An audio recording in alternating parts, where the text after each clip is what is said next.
A Padova, la città veneta con l'aria più inquinata torna a fare tappa. Dopo 10 anni il treno verde di Legambiente, il convoglio Green, si è fermato per qualche giorno in stazione per far salire a bordo gli studenti e i cittadini, a cui spiegare attraverso una mostra itinerante quali buone pratiche utilizzare per ridurre la produzione di polveri sottili.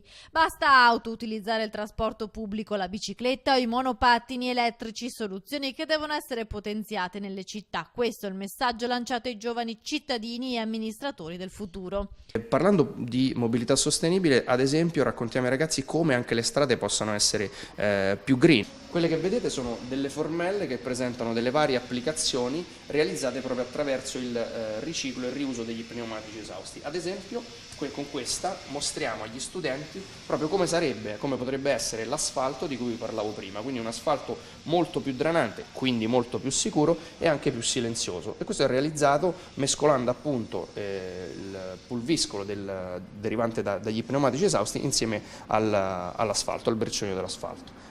L'arrivo in Veneto del treno verde è stata l'occasione per fare un quadro sull'inquinamento atmosferico di Padova e ciò che è emerso non è per nulla rassicurante. Dal 1 gennaio al 21 marzo in città si sono registrati già 46 giorni con sforamenti di livelli di PM10. La legge, pensate, ne consente 35 in un anno, quindi per il 19° anno consecutivo Padova è già fuori legge e questo è stato l'inverno peggiore per la città degli ultimi 10 anni. La causa principale dell'aria malsana che respiriamo è il traffico, ammonisce Legambiente, che invita l'amministrazione comunale a mettere in campo politiche più green anche alla luce della grande partecipazione al corteo pro ambiente del 15 marzo scorso.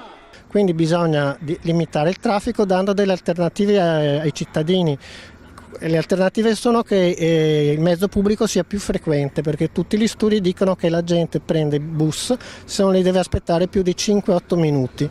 Quindi bisogna investire massicciamente sul trasporto pubblico aspettando nel frattempo che sia realizzata la nuova linea del tram.